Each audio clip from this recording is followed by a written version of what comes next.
So we do want to take a closer look now at the charges Maduro and his wife are facing. For that, I would like to bring in Margaret Donovan. She is a former assistant U.S. attorney and a visiting lecturer at Yale Law School. She joins us now from Bridgeport, Connecticut. Thank you for making the time today.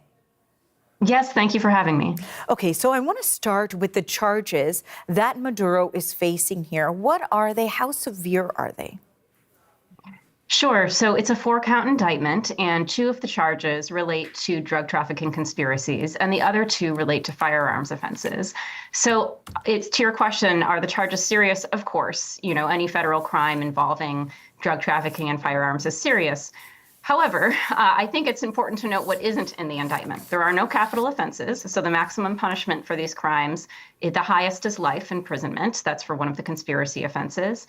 There is no fentanyl mentioned in any of the indictment, and it is a cocaine trafficking conspiracy. I bring that up because it's relevant to the justification that the United States has used on its boat campaign for boats leaving from Venezuela since September.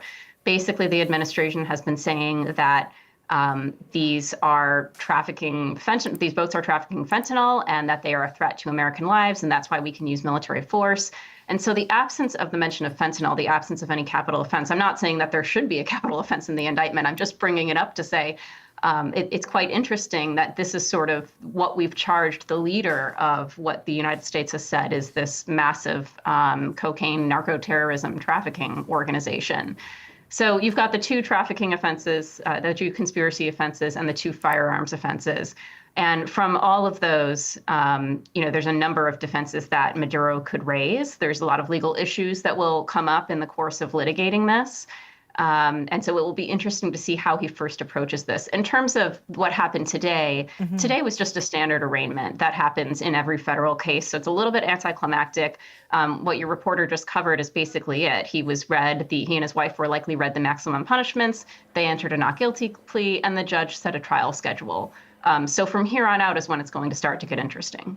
Okay, so let's talk about from here on out, since you did touch on what just happened moments ago, and that is that Maduro made his first court appearance along with his wife for the first arraignment, and this will set off what is expected to be a long process on whether or not he can go to trial in the United States. So let's talk about the next steps here. What might the defense be for Maduro? Yeah, absolutely. So I think there's a few things that he could raise specific to the charges. First of all, I think the inclination would be that he's going to raise some level of immunity for being a head of state of a sovereign nation. And that's a natural sort of choice to lean towards in terms of defenses. We have seen that used in other contexts. And of course, we have a leader in the United States here who is very keen on having immunity from criminal offenses when you are the head of state. The issue with that defense, and what I suspect the government is going to do to combat that, is that Maduro is widely recognized as not being a legitimate head of state. And so my thought is that if that type of defense is raised in this case, I could see the Department of Justice convincing a judge of their position that he actually isn't a true head of state and he was not properly elected. And I think most nations in the world would agree with that. And then there's some more mundane defenses that he could raise. For example, the firearms charges. So the last two counts of the indictment allege that he possessed machine guns and other firearms in violation of U.S. laws in the course of basically perpetuating his cocaine conspiracy.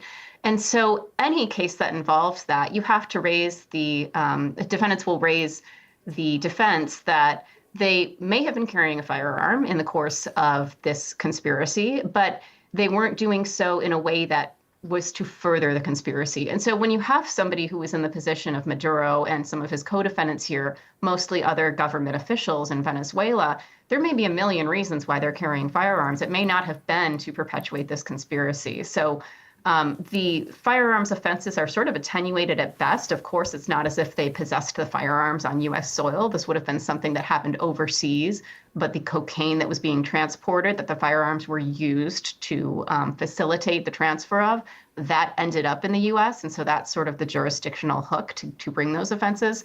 So it's attenuated already. And I think it would be interesting to see what the United States is going to use to prove that those firearms were not specific to, let's say, protection of a head of state, and instead were used specifically to transfer cocaine and to participate in the conspiracy.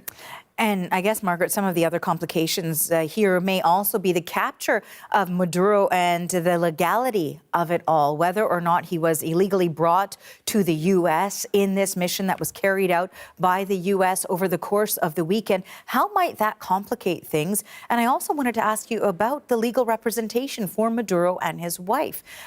Who will that be, and will it continue to be the same individual, or might there be some fluctuation there? Yeah, so to take your first question about the arrest of Maduro, unfortunately, the case law in the United States is not very favorable to what would be an illegal arrest in the United States.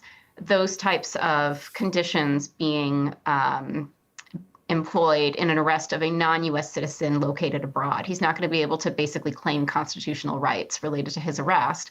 However, you're right to point out that it was unusual. I think the reports, at least what I saw earlier today, are anywhere between 40 and 80 people were killed in the course of this arrest, and that was a result of the military airstrike surrounding the arrest. I'd be hard-pressed to find any typical law enforcement operation that results in the deaths of 80 people when you're arresting just 2 people. So I think that even if it is a losing case sort of at the end in terms of raising that defense of this problematic arrest and extraction from Venezuela, I think getting there is going to be sort of problematic for the United States in the sense that it's going to air out a lot of discovery that he might be entitled to, and a lot of other facts of the actual arrest and detention and extraction that maybe the government doesn't want to play out in a public courtroom. To your second point about who represents him, I noticed on the docket today that both Celia and Maduro have, both Maduro and his wife, the First Lady, have separate defense counsel. And so it looks as if they've been retained. I don't know that firsthand, but they certainly do not appear to have been appointed by the court. I believe Maduro's defense counsel is responsible for negotiating the Julian Assange plea. So that's somebody who's going to be very experienced in this. I don't suspect that counsel will change hands. That seems to me like an intentional choice.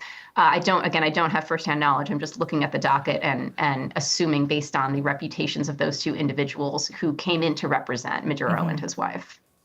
Margaret, thank you for all of this insight. We appreciate it, and we appreciate your time. Thank you. That is Margaret Donovan. She is a former assistant U.S. attorney, and she joined us today from Connecticut. Thanks.